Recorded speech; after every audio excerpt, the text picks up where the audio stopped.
because of his ability to fight as early in the game as possible. RQ decided to respond with a bit more of a safe opening by grabbing the Valentina and the Cho so that they have a way of picking off the Alpha, like you mentioned, with the way of the Dragon, but also to deny bigger ultimates with the Valentina. Onic did take the Gatot and the Harif. The reason you take these together is because the Avatar, the Guardian, is really good at denying Zaman Force away. But with Valentina around, RQ can still deal with that somewhat. And the Hilda we talked about earlier going to be picked up for RRQ. Oh, wow. I mean, okay, let's take a look on the band side, okay? We already see RRQ Hoshi, great respawn coming in, and Hilda-wise, the question is, can they actually time it very right to actually shut down every movement coming in from King Kong? Because again, with the meta from the side of Hilda, the skill 2 is very useful for the side of RRQ Hoshi. If you really mess around with all the resources that King Kong needs, that would be really good. On the other side, we do see Onic picking up Edith, also a really good coming in for the side of Fnatic Onic PH, and they also have Vexana on the line. More AoE, much more going in control-wise for the team of Fnatic Onic PH right now. Yeah, Vexana is basically the only real mid option Onic has left over since Loi was banned out, and Aurora isn't actually very good at dealing with heroes like Cho and Xborg, so having that Terrified maybe handle the Hilda diving on top of you makes a bit more sense, and with the Edith setup, there's good damage potential overall on the side of Fnatic Onic.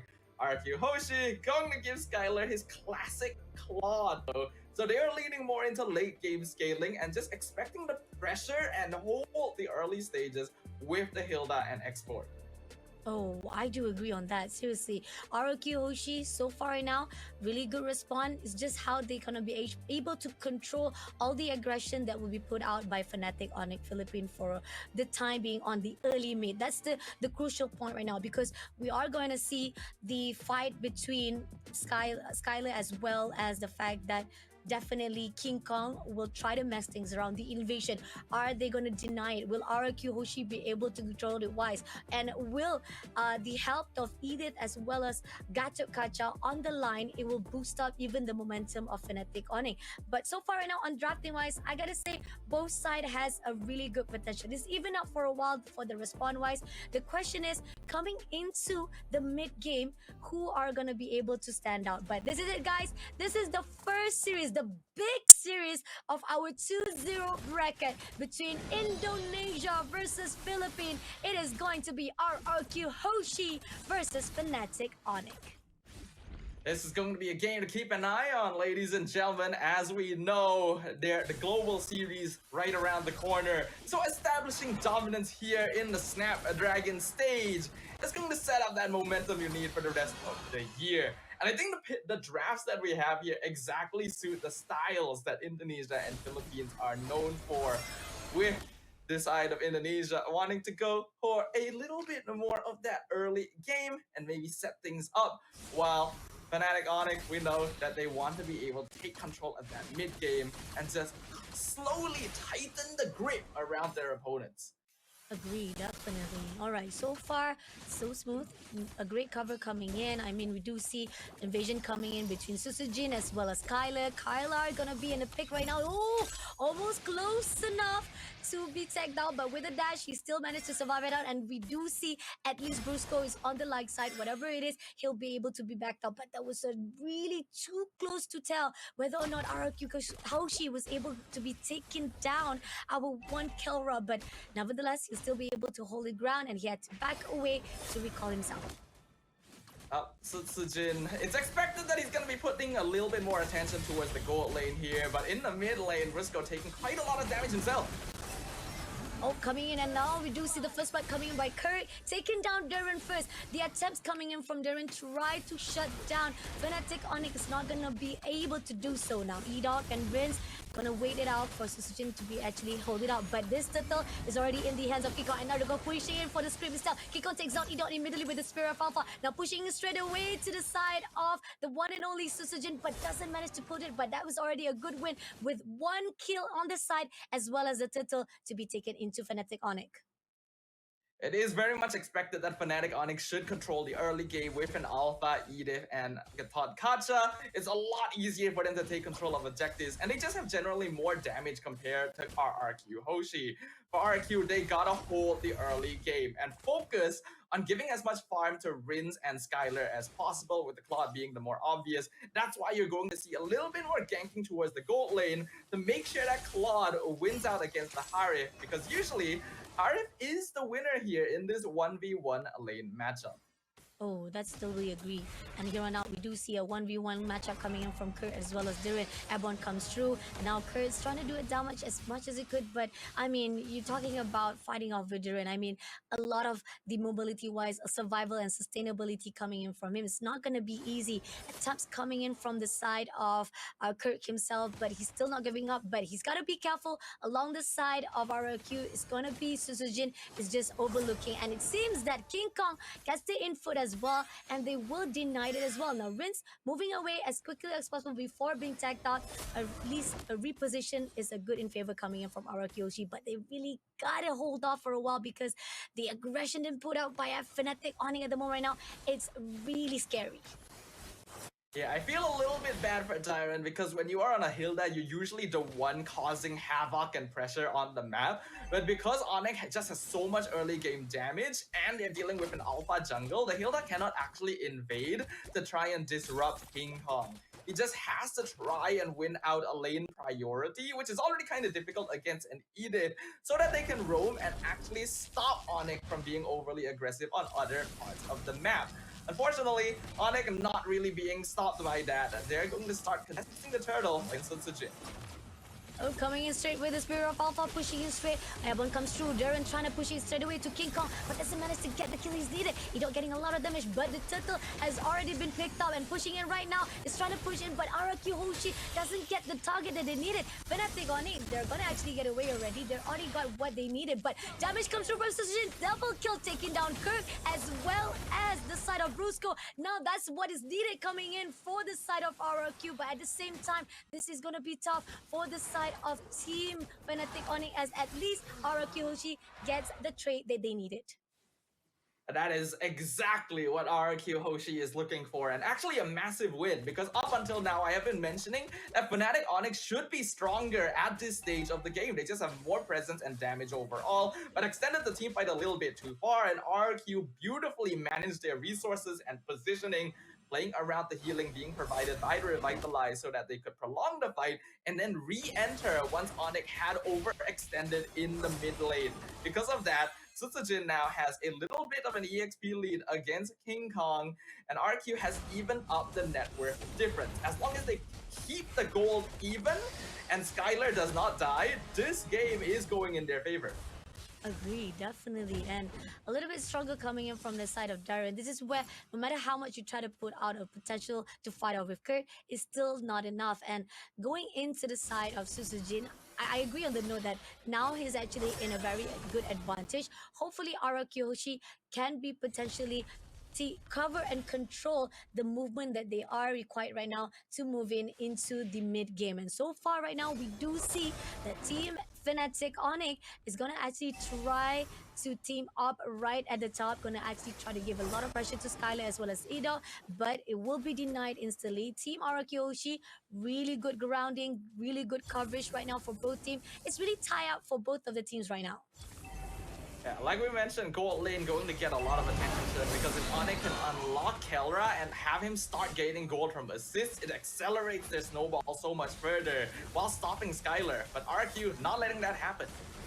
Oh, they're not letting it happen as well. They're contesting for the turtle as well. Darren coming in for the push of Brusco. Suspicion takes down and get the turtle instead. But at the moment right now, they will be trying to go in for the skirmish. Not done yet. Going in for the push to the side of Rinz. Rinz had to pull away with Suspicion having so much damage to put out. They had to reposition, but it's a good move. Skylar almost been tagged out. Now Darren coming in for the backline. Dead matter to take down. This is Zaman Force coming through, and Rin takes down Kilra immediately. Now pushing on straight. Darren doesn't have much damage, and they had to pull away. A really good win, but Super Frizz comes along with the trade, and King Kong shuts down Susujin immediately with what cost they have. Even though getting the turtle is a 2 trades coming in from the side of Fnatic Onic, but Jiren, he seems like Kurt trying to get as much as kill as possible. He wants to go in for the push, but still, it was a good cause. They still managed to pull away without any casualty, but the trade is still the same for Fnatic Onic as well as Philippine. Yeah, that trade initially looked incredible for RRQ Hoshi. Again, beautifully managing their positioning, but this time it was them who prolonged the fight a little bit too far and underestimated the DPS. Oh, coming in for a fight as a moment right now, we do see Katokacha coming in, but at the same time, it's not going to pull anything with that Avatar Guardian. Team Fnatic Onic will be able to pull away for those fight, even despite the fact that RRQ Hoshi was not been pulled in. But at the same time, RRQ Hoshi, great position, great respawn-wise. So far, they know how to actually have a really good space between Fnatic Onic, and that's what is needed. Even on the ground-wise, they did manage to actually trade off between the two turrets from the top as well as mid lane. Here on out, Team RRQ Hoshi, at least on the cover ground of the map, is still in their hands. Even though Onic was able to get some good kills in that previous fight, remember the win condition we mentioned. As long as RRQ Hoshi keeps the gold somewhat even until the late game, they are actually in the lead. And the goal difference right now, very, very small. Only about 1,000 in favor of Fnatic Onic Philippines. In comparison, RRQ will scale way better, and they're going to play for that timing. Oh, they're gonna pay from starting. Avatar Guardian coming in for the push. At the moment right now, King Kong had to pull his, but so much damage coming in. But Skylar takes down Sprints immediately and Reese shuts down Brusco. Kara been stuck in the middle, will be taken out by Ito with the Waves of Dragon. But King Kong trying to survive with the Spear of Alpha, trying to move away, but Rin's taking out Kurt. And it's gonna be Darren to push in with the last explosion, shutting him down with the sacrificer kill. But that's needed already from the side of RRQ just to take down, getting the team wiped out. Desirable in RRQ Hoshi hands. Fnatic Onic went for a slightly over-aggressive position around the Lord Pit. At this stage of the game, it's understandable. They still have control, they still have damage, but RRQ, I've been seeing their micro movements, and it has been very, very impressive the way that they're dodging Avatar the Guardian every single time, making use of iframes, and Edok as well, finding Super Prince in the backline and kicking him into the Blazing Duet, thereby funneling the entirety of Fnatic Onic into a small area where Skylar can do the most damage. He also now has the most gold in the game. RQ, with a 2k net worth lead now at 10 minutes, are very poised to take this game if Onic are not able to find an equalizer. Now let's see. They're gonna go in straight to the bottom side. Doesn't spot anyone. It seems that Edo trying to find a way to actually go into the backline first of all, but at the same time will be denied by Super Friends, not allowing any extension coming in from the RRQ Hoshi. Lords is marching in, King Kong right at the front side. It seems that Darren will be at the backline. Doesn't spot anyone just yet, but they don't know who they want to go in. Rinse, overlooking straight, try to pull away, but Skylar takes down the turret immediately, but they deny it. They're actually having a little bit of hesitant, try to pull in into the Fnatic Onic, and this is the reason why Fnatic Onic having a really good defense wise so far. And Team RRQ Hoshi, they couldn't find the opening they needed, so at least on the side of Fnatic Onic, they still be able to neutralize all the lords and the wave that coming their way. But they're not able to neutralize the gold advantage. RRQ is now controlling the entirety of the map, and they have successfully taken every exterior tower from the side of Fnatic Onic, leaving only the inhibitors behind. While Onic is pretty strong as a 5-man death bow, RRQ Hoshi's lineup is designed quite well to be able to split up the map and even play for pickoffs. So they're gonna continue doing so and see if they can bait out individual members of Fnatic Onic.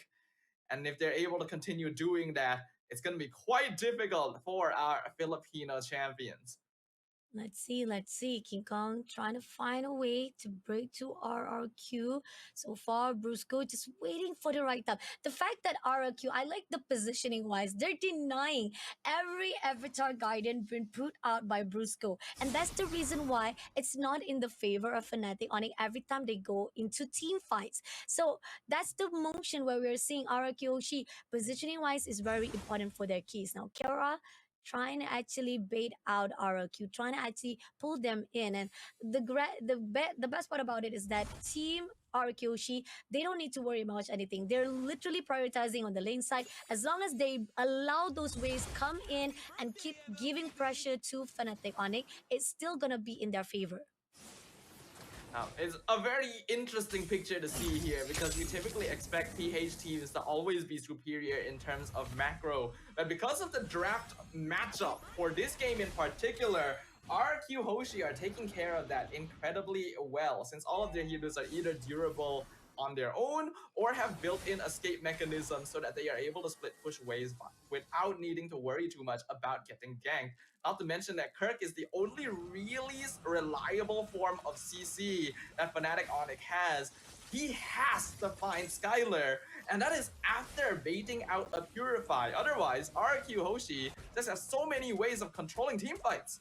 Oh, going in straight for the Waves of Dragon, taking down Kikong. So much damage put out. Spear of Alpha pushing in, try to give as much pressure, but it's not going to do anything as they push into Brusco instead. Getting double kill from the Rise of Rings, but at the same time, Rings is a little bit overextension, had to be shut down by Kara with the Zaman Force. But at the same time, right here, we do see Susujin going to go in for all the burst that is required, but it's not going to be enough. That trade's coming in 2-2-1, and they're going to push it all out to the side of Kurt, as well as going into Kara, immediately shutting him down, and going in with the power of Wilderness, a little bit overextension to the side of Jiren, but Kurt still survive it out. Prince takes down Edot immediately. This Lord is smashing in a really good overextension, as giving that advantage to the side of Fnatic Onic. But at the same time, Susujin overlooking to the side of Prince, but here on now, Kurt picks him up immediately as Susujin had to back away, having so much damage, and in the end, the Lord, a little bit those overextension is giving those potential to Fnatic Onic to reverse this back, the effect into RRQ Hoshi. I really like the decision that was made by RRQ to just rush in and try to take out the remaining members so that they could end the game with the Lord. Unfortunately, they went a little bit too far, and Kirk was luckily able to survive with a tiny bit of HP, because if the Eda had gone down, RRQ would have definitely ended the game right there and then. With that though, that does give Onic a little bit more breathing room, but they only have one inhibitor on very low HP to hold on to. Whatever happens, this next Lord must go into their hands, or RRQ should be able to quite easily whittle down the crystal. Right, 81 seconds to go for the Lord. Is either they will try to actually push those team fights, or will they actually try to go in for the team fights along that Lord lane? But here on out, E-Dog is just trying to overlook. He will try to find a way to actually pick it up. Rings, a little bit overextension will be denied by Super Friends, and not only that, they're pushing in straight away, giving a lot of damage. They're gonna actually push on for that last turret immediately, but not gonna be doing it a lot of favor, but just need one more push. Will be denied instantly by Fnatic. Just one more hit could have actually got that turret, but in the end, Fnatic still giving a lot of pressure, not allowing RRQ Hoshi to even come in. Yeah, Skylar tried to go in with the VMI for one last hit on the tower, but we have to remember, in the patch, they updated the tower so that they are just super tanky if you don't have minions nearby. In the past, a single hit would have actually taken that down, but that's no longer viable. Regardless though, I think RRQ are in a very, very comfortable position. Right now, Skylar going to be doing a lot of damage, and because there isn't enough ways for Fnatic Onic to force out his Purify, he can actually position himself very aggressively without needing to be worried about being CC chained. He has 0 deaths so far, and the Lord is coming up. Fnatic Onic need this, or they need to at least slow it down. With only one tower standing, if RRQ pushes in with this and a Claude, the game is basically over. It is coming in right now. We do see King Kong trying to push into Jiren, but at the same time, a little bit overextension coming to Edo with the Waves of Dragon. Didn't pick up anyone, but Skylar will be able to take down Kurt first of all, and getting double kill to the side of Brusco. Susujin take down Killer immediately, and King Kong, the overextension that was done by the side of Fnatic Onic, will be punished from RRQ Hoshi, and unfortunately, they will go in straight into the grounds of this site. Despite the fact Jiren had to be sacrificed, but it's already a done deal for the side of Team RRQ Hoshi. They will be able to get this first game in the hands of Indonesia.